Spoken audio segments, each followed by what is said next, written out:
Focus on yourself and stop pleasing others. Self-love. Carl Jung on emotional growth. Do you ever feel that deep soul-level exhaustion? It's not from a hard day's work. It's the fatigue that comes from performance. The constant effort of being the good one, the reliable one, the person who swallows their own discomfort so nobody else has to feel any. You are the keeper of the peace, the avoider of conflict.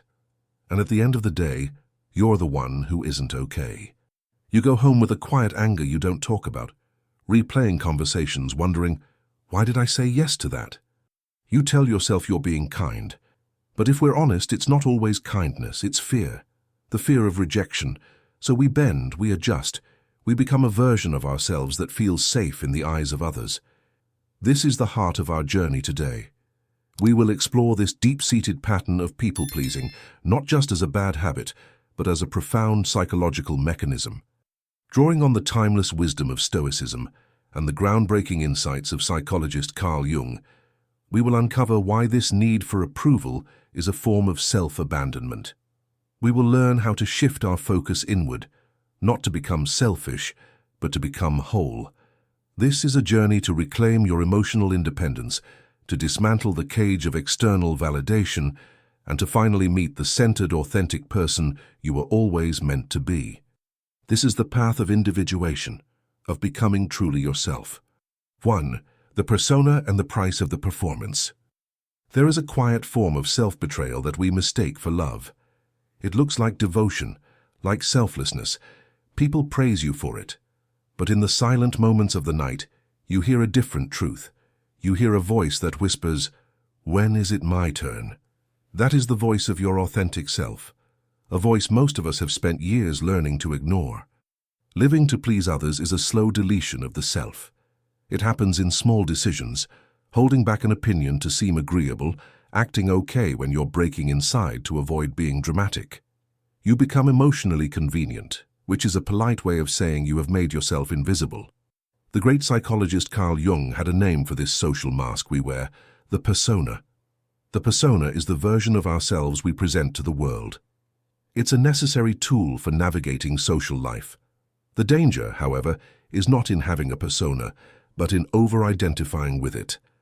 When you believe the mask is your actual face, you lose touch with who you are beneath it. People-pleasing is a state of chronic over-identification with the persona. You become so focused on maintaining this agreeable, helpful, easygoing mask that you forget the person underneath. People don't meet you, they meet the character you've created for them. A character that doesn't push back, doesn't have inconvenient needs, and never complains. And in time, you start to believe that this character is you. You forget what you value, what you desire, what brings you genuine peace versus what just keeps others calm. This is where the Stoic mindset becomes a tool for survival. The Stoics taught that the foundation of a good life is the inner life. If you don't know who you are, you cannot steer. And if you cannot steer, you will be steered by everyone else's moods and agendas. Inner focus means a radical shift. Before you ask, are they happy with me? You must first ask, am I in integrity with myself? Before you wonder, do they still like me? You must ask, do I respect the person I just was? This shift is a full identity reset. It's the beginning of differentiating your true self from your persona. Most of us were trained from childhood to do the opposite. We were rewarded for being easy and punished for being honest. So, of course, the persona became our default. It kept us safe. But is that strategy still serving you, or is it quietly killing you now? A profound calm arrives when you stop trying to manage everyone's perception of you. You stop performing. You just exist, honestly. This isn't arrogance. It's self-respect. It's the simple, powerful declaration, I don't abandon myself anymore. So ask yourself, how much of your day is a performance, and if that question stings good, that sting is where you start waking up. 2. The noise of opinions and the fear of the shadow. One of the fastest ways to lose your peace is to constantly ask, what will they think? You can kill your own excitement, talk yourself out of opportunities, and stifle your growth with this single question. And often, they aren't even a real group of people. It's a vague, invisible audience you've built in your mind. You are censoring your life to impress ghosts. The Stoics would call this a complete waste of energy. You don't control the opinions of others. You can be kind, and someone will call you weak. You can be direct, and someone will call you rude. If judgment is guaranteed no matter what, why keep bending yourself for a slightly softer verdict? But it's not just the opinions that hurt us, it's the stories we build around them. A simple comment is turned into a verdict on our worth. We hand their voice a power it never had. This is where we must understand a deeper psychological force at play. Our fear of judgment is profoundly connected to what Carl Jung called the shadow. The shadow is the unconscious part of our personality, the place where we store everything we deem unacceptable about ourselves. To be the nice and agreeable person, the persona, we have to repress certain parts of our nature, our anger, our assertiveness, our needs, our ability to say no. All of these are relegated to the shadow. We become terrified of anyone seeing these parts of us because we ourselves have judged them as bad. So when you fear what they will think, you're actually fearing the exposure of your own shadow. You're afraid they will see the parts of you that you have hidden away. You're afraid they will confirm the judgment you've already passed on yourself. This is why indifference to opinion is a superpower. Not a cold indifference, but a selective one. It means choosing not to let random noise touch the core of who you are. It's understanding that most opinions are projections. People attack in others what they fear in themselves. If you try to fix yourself based on every piece of feedback, you'll spend your life adjusting to other people's wounds. Silence is a tool of power here. It's choosing not to react just because your ego was touched. When you jump to defend yourself every time, you are giving away control. Silence reclaims the steering wheel. It says, "Your story about me is your story. I have my own." This kind of silence is emotional discipline, and when you are calm, you can see clearly who is trying to help you grow and who is just trying to control you. Your reaction is a privilege. Make people earn it. How many times have you handed your peace to people you don't even respect? If the number is high, this is where you start practicing a new reflex. Not pleasing, not defending, but choosing what and who is allowed to move you. 3. The power of no and honoring the self. There will come a moment when you finally say no. Not a soft no decorated with apologies and explanations, but a clean, calm, "No, I can't do that." The silence that follows will feel electric. Your body will be on alert. That's not a sign you've done something wrong. That's the feeling of liberation. We don't realize how deep the addiction to pleasing goes until we try to stop. Saying no without guilt can feel like you're breaking an ancient law, and sometimes you will be punished for it, emotionally, with silence, distance, or the accusation, "I didn't think you were like that." This is a test. It's an attempt to train you back into compliance. People-pleasing is not kindness.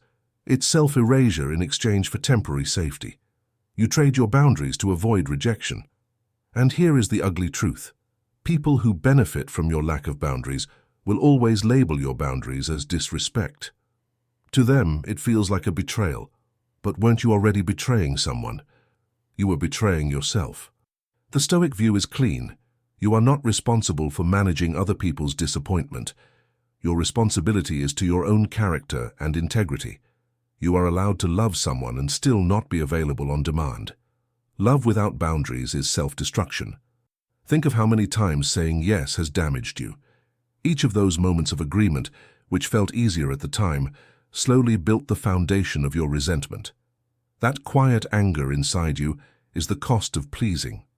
When you always say yes, you stop being a person and become a function, the one who always helps. The moment you stop performing that role, they say, "You changed." Of course you changed. You stopped letting people consume you. This is where the journey inward becomes so critical. Every no spoken from a place of self-respect is an act of honoring your true self over the demands of the persona. It is a declaration that your inner alignment is more important than external harmony. People think that if they stop pleasing, they'll become cold and selfish. That's not what happens. You become honest. Your yes starts to mean something again.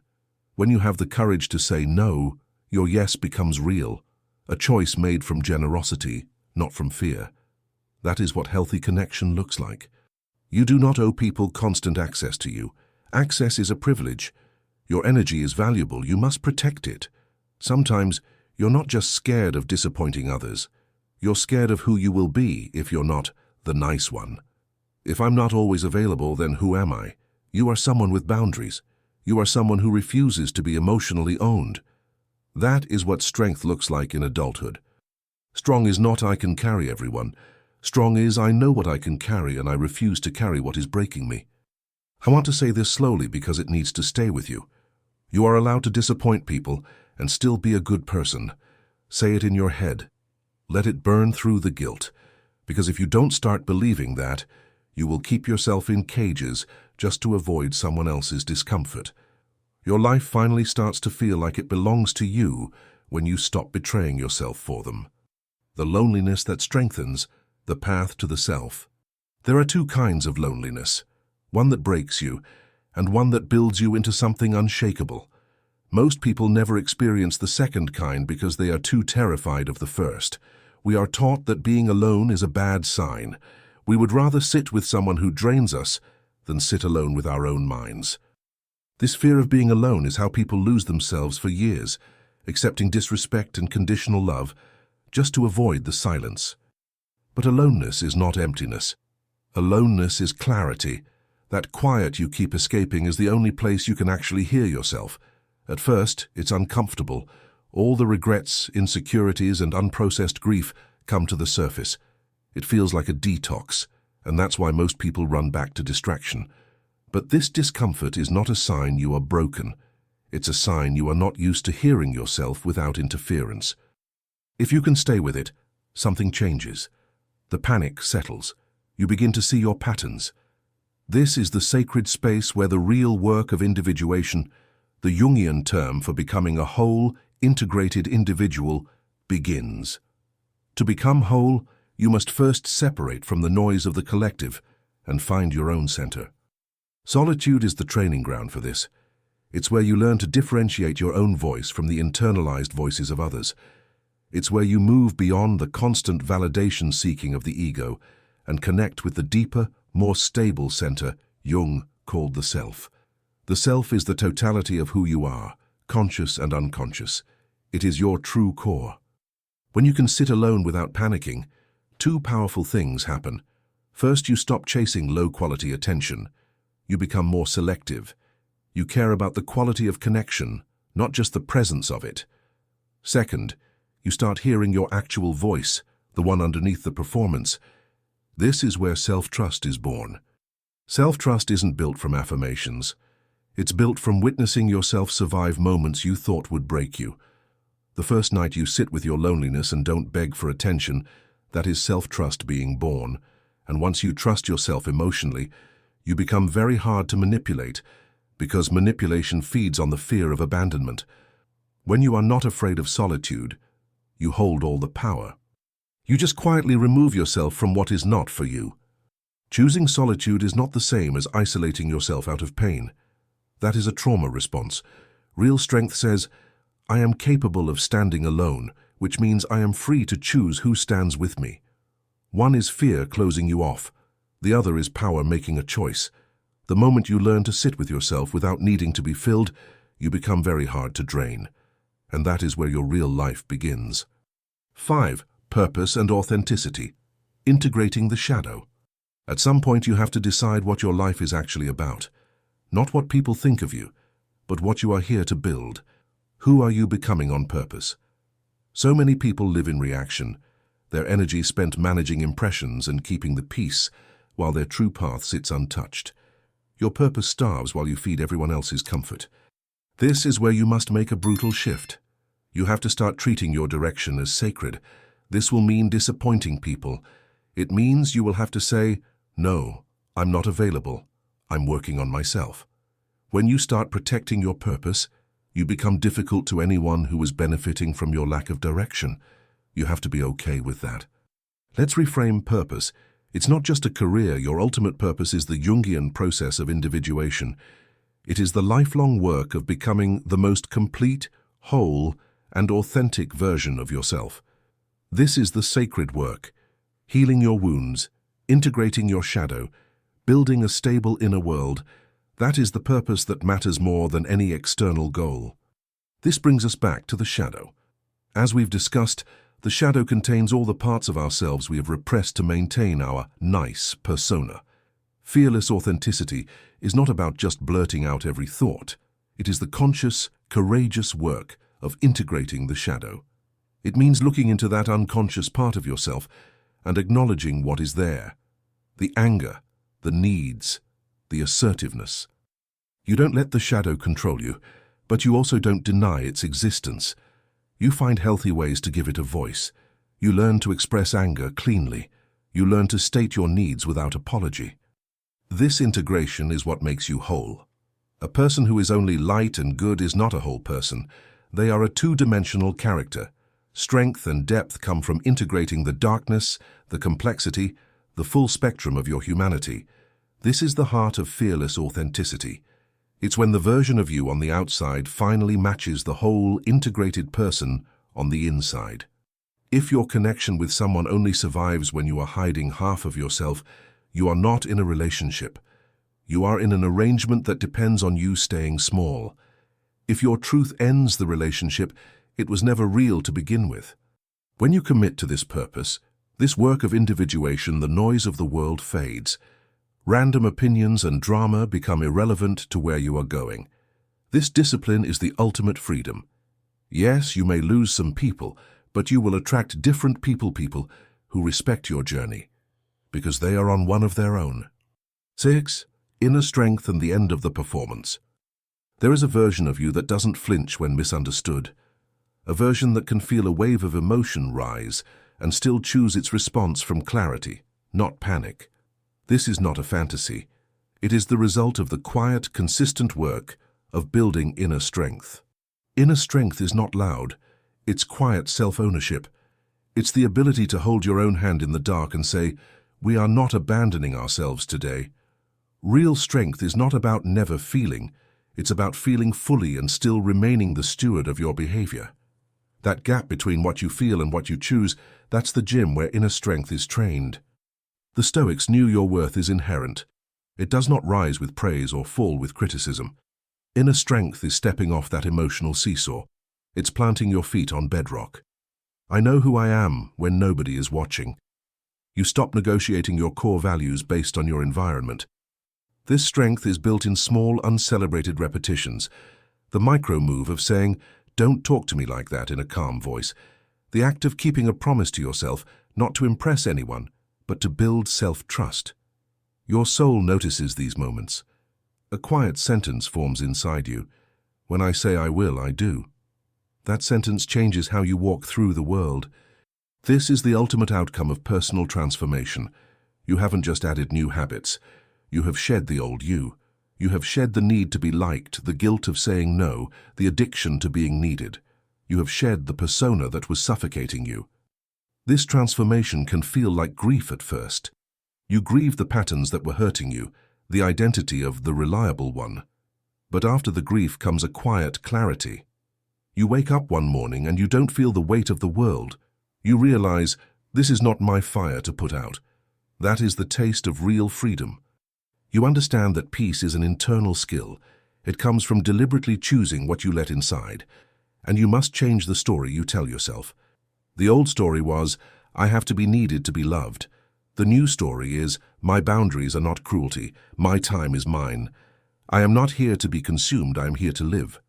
That mindset is the foundation of emotional stability. Your worth stops being something you have to prove. It becomes your baseline. People who were using you will fall away. Let them. You changed. That was the entire point. Growth will not always look lovable to the people who needed you small. And so we come to the end, which is really the beginning. The one quiet thread running through all of this is simple.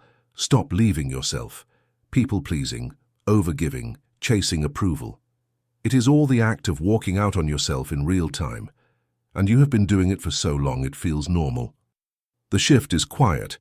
It happens in the next decision you make when you are faced with the choice to betray yourself, and you don't. You tell the truth. I can't right now.